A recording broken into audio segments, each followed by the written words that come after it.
देता हूँ, सारी पंजाब की ओर से देता हूँ और देश की सारी जनता की ओर से उन सबको सलाम करता हूँ कि आपकी बहादुरी और हौसले के कारण से आज देश गौरव का अनुभव करता है। तो वो सारा का सारा योगदान बीएसएफ जब से बना है, रेगुलर बॉर्डर की सुरक्षा करने का काम उन्हीं के सुपुर्द है।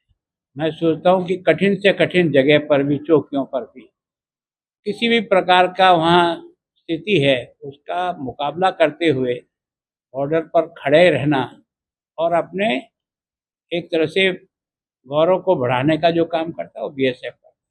और उसी कारण से बीएसएफ को देश के सभी प्रधानमंत्री से लेकर राष्ट्रपतियों ने इनके शौर्य की हमेशा प्रशंसा की है, इनको सम्मानित किया है, इनको विशेष प्रकार के जो है ना एक तरह सम्मान दिया है। तो मैं सोचता हूँ कि वास्तव में हम, और मैं स्वयं बहुत गौरवशाली मानता हूँ कि आज के इस शुभ अवसर पर मैं यहाँ, जहाँ एक तरफ पाकिस्तान का झंडा उतरता है, दूसरी तरफ हिंदुस्तान का झंडा उतरता है, दोनों की एक दूसरे को देख करके लोगों को एक गौरव का अनुभव होता है कि हमारे जो है बीएसएफ के जवान भी किस प्रकार से, किस बहादुरी से और किस हिम्मत के साथ उनके हर चीज़ का जवाब देने की स्थिति में रहते हैं।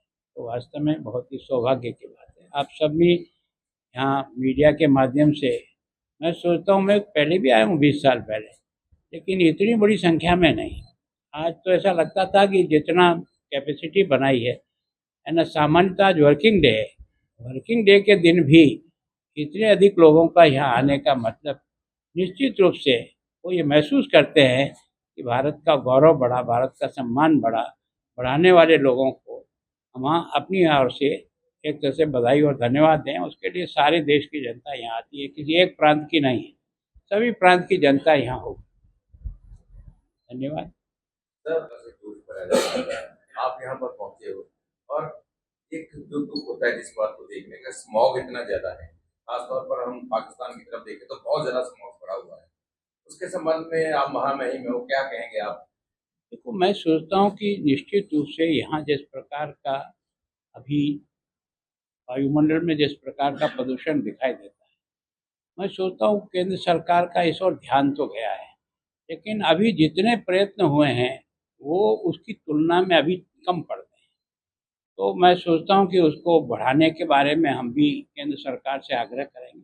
कारण क्या है कि जलाना और उससे केस बनाने से समस्या का समाधान नहीं, उसका उपयोग कैसे हो और वो आर्थिक दृष्टि से उसके लिए कैसा तैयार हो जाए ताकि उसका उपयोग भी हो जाए, क्योंकि फ्यूल भी बनना शुरू हुआ, कई प्रकार की सामग्रियां इससे बननी शुरू हुई, लेकिन इसको एक स्थान से दूसरे स्थान ले जाना इतना आसान नहीं होता। तो मैं सोचता हूँ केवल एक ही ऐसी फैक्ट्री बनी है जहाँ फ्यूल बनता है, अगर वो और बढ़े तो उसका सही उपयोग भी हो जाए और लाभकारी भी बन जाए। उसके लिए सरकार भी प्रयत्न करेगी और जो लोग इंडस्ट्री वाले हैं उनको भी इस और ध्यान देना चाहिए ताकि उनको भी लाभ ही मिलेगा, इसमें किसी प्रकार का घाटा होने की संभावना नहीं। वैसे मैं तो रिपोर्ट नहीं है कि पंजाब की पराली नहीं जलाई गई, लेकिन पाकिस्तान से सोल्यूशन आया था, पराली को तो बहुत जलाई गई। तो सर, कुछ अभी वही दिख रहा है ना कि जो स्मोक उधर उस साइड पे दिख रहा है, इधर नहीं दिख रहा है, सामने दिख रहा है। नहीं, देखो क्या है कि देखो पाकिस्तान के बारे में तो अपन कोई निर्णय लेकर के उनको आदेश दे नहीं सकते, वो तो उन्हीं को करना पड़ेगा। हमें तो अपनी वो उनके सीएम है जो कहते हैं भगवंत मान से हमने मीटिंग करनी है या उनसे बातचीत करनी है कि पराली जलानी बंद करे, पंजाब वालों को उन्होंने कहा है। तो ये देखो, मतलब मैंने क्या कर रहे आपको हैं और बताया खुश कि पंजाब को? चाहते तो सभी यही हैं, पराली जन बंद करें, पर इसके बारे में विचार करना चाहिए कि आखिर किसान इतना कहने के बाद भी जलाता क्यों। जब तक हम उसकी पीड़ा को समझ करके उसका हल निकालने का प्रयत्न नहीं करेंगे, केवल और केवल कानून के द्वारा हम किसी को रोकना चाहेंगे तो बहुत अधिक सफलता नहीं मिलती। सफलता मिलती है उसके पॉजिटिव सोच के आधार पर आगे बढ़ने का प्रयत्न करना चाहिए। तो जनता भी सहयोग करेगी और सरकार भी सहयोग